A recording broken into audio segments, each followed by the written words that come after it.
As luzes de Xangai nunca se apagam, mas, entre os arranha-céus que brilham como circuitos de uma máquina perfeita, há um medo que cresce, invisível, mas constante. Até recentemente, Liu Faxin era celebrado como símbolo do poder tecnológico chinês, cientista brilhante, empreendedor de sucesso, um homem que construiu semicondutores para aplicações militares, um herói da nova era industrial da China. Mas em 22 de setembro, seu nome desapareceu das manchetes de tecnologia e ressurgiu nas páginas policiais. Sua empresa anunciou: Liu Faxin foi detido pela agência anticorrupção e com ele, o silêncio se espalhou. 3 perguntas pairam no ar. O que acontece quando o Estado decide que a elite empresarial também é suspeita? Até onde vai a fronteira entre combate à corrupção e controle político? E o que resta de um sonho econômico quando até os vencedores têm medo de vencer? O medo não está apenas nas fábricas, mas nas janelas fechadas das celas sem relógio. A repressão, agora, veste o terno dos empresários. Por trás dos números e das promessas, há um país tentando não ruir sobre o próprio sucesso. As ruas da China estão cheias de movimento, mas vazias de confiança. A economia, antes motor de um crescimento sem precedentes, agora cambaleia sobre o peso de um sentimento coletivo de estagnação. Desde a pandemia, o país nunca se recuperou totalmente. O consumo interno esfriou. A superprodução se transformou em um monstro silencioso. O varejo encolheu e as indústrias operam à beira do prejuízo. O milagre chinês, por décadas sustentado por fábricas e investimentos em massa, agora revela suas rachaduras. E quem sente o impacto primeiro são os empreendedores, o coração do setor privado que antes era celebrado, agora cada vez mais observado. Mas a crise não é apenas econômica, ela é psicológica. Os líderes empresariais vivem sob a sombra de algo novo, a sensação de que sucesso pode ser perigoso. Aos poucos, surgem relatos, executivos desaparecendo sem aviso, empresas notificando a ausência temporária de seus diretores. E uma palavra ganha força: Liu Ji. Liu Ji é mais que um termo,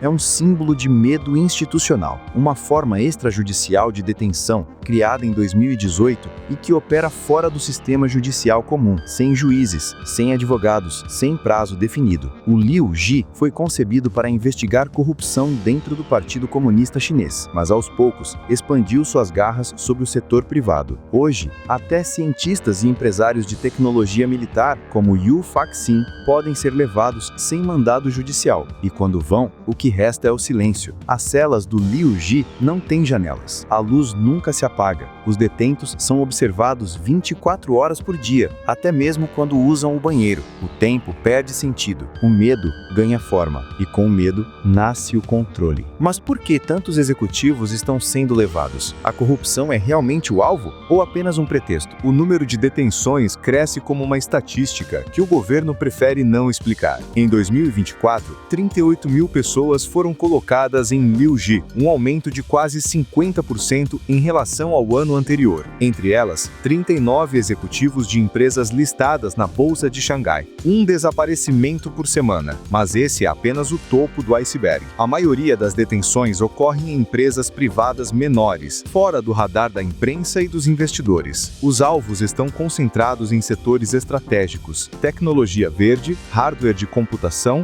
indústria farmacêutica e o setor financeiro, áreas onde o Estado e o mercado se misturam, onde o dinheiro público e o capital privado se encontram. E é exatamente nessa interseção que a linha entre corrupção e conveniência política se torna turva. Para o líder supremo Xi Jinping, a campanha anticorrupção é uma missão de moralização, mas para os empresários, tornou-se um instrumento de intimidação. Há quem diga que muitos desses casos são o equivalente moderno a expedições de pesca em alto mar. Prende-se primeiro, investiga-se depois. Um executivo é detido, não apenas por ele, mas pelo que ele pode revelar sobre os outros. A confissão de um pode significar a queda de toda uma rede de contatos. E quando há dinheiro em jogo, as acusações tornam-se valiosas. Os investigadores podem confiscar bens e ativos empresariais, transformando a repressão em uma fonte alternativa de recursos para governos locais endividados. Em algumas províncias, a dívida pública já ultrapassa a arrecadação anual.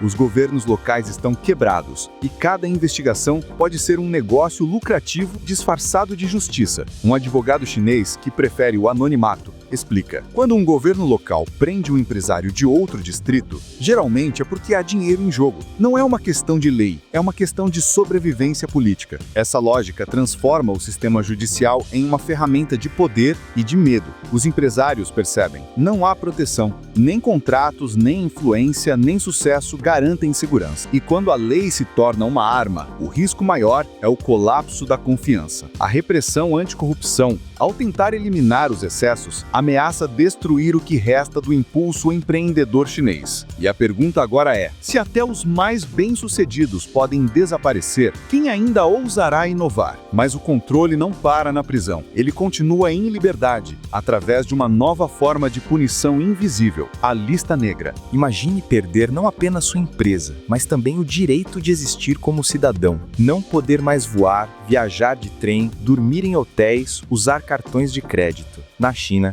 isso tem nome, a Lista Negra de Crédito. Criada originalmente para forçar devedores a pagar pequenas dívidas, essa lista se transformou em um instrumento de humilhação pública e controle social. Hoje, até magnatas estão nela. Entre janeiro e setembro, mais de 200 mil pessoas foram incluídas, um salto vertiginoso em relação a 2019, quando eram apenas 17 mil. Quase metade das inclusões vem de disputas comerciais ou contratuais, ou seja, empresários sendo punidos não por crimes, mas por fracassos de mercado. Um desses nomes foi o de Wang Jianlin, antigo homem mais rico da China. Em setembro, ele foi adicionado à lista por uma disputa judicial. Um dia depois, a proibição foi suspensa, mas o impacto psicológico já havia sido feito. A mensagem era clara: ninguém está acima do sistema. Para Lizzie Li, pesquisadora do Instituto de Políticas da Sociedade Asiática, o sinal é devastador. Se você fracassar, não perderá apenas o seu negócio, perderá o direito de participar da sociedade. É o nascimento de um novo tipo de punição, o exílio social interno, uma morte civil em vida. E quando a pressão se torna insuportável, alguns escolhem o caminho mais sombrio. De abril a julho, 5 executivos proeminentes pularam de prédios altos, suicídios que escancararam o desespero silencioso por trás da fachada do progresso. Entre eles, Wang Linpeng, fundador de uma rede de lojas de departamentos e outrora o homem mais rico da província de Hubei,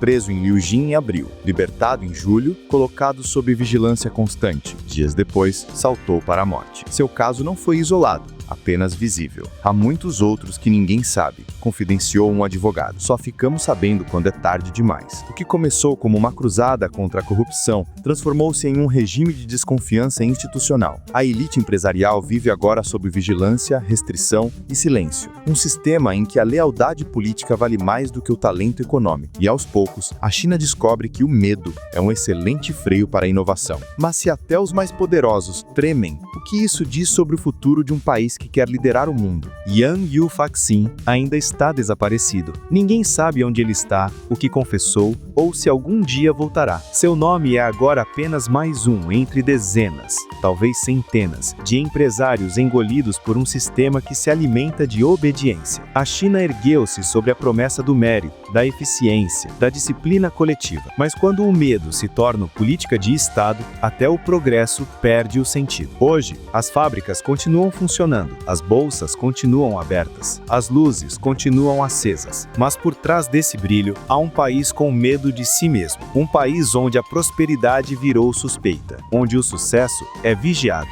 e onde a inovação, antes celebrada, é agora medida pelo grau de conformidade. No fim, talvez a verdadeira pergunta não seja quantos empresários ainda serão presos, mas sim quantos continuarão acreditando que vale a pena tentar. As estatísticas mostram crescimento, mas as histórias mostram desespero. A economia pode se recuperar, mas a confiança, essa leva décadas para renascer. A nova China, moldada pela vigilância, está prestes a descobrir uma velha lição. Nenhuma nação prospera quando o medo é seu maior ativo. E quando as luzes de Xangai se apagam, o que permanece é o silêncio. E aí, curtiu o vídeo? Então já deixa o seu like para ajudar o canal. Se inscreve se ainda não for inscrito e ativa o sininho para não perder nenhum conteúdo novo. Aqui do lado tem outros vídeos que você com certeza vai gostar. É só clicar e continuar maratonando. Obrigado por assistir até aqui e nos vemos no próximo vídeo.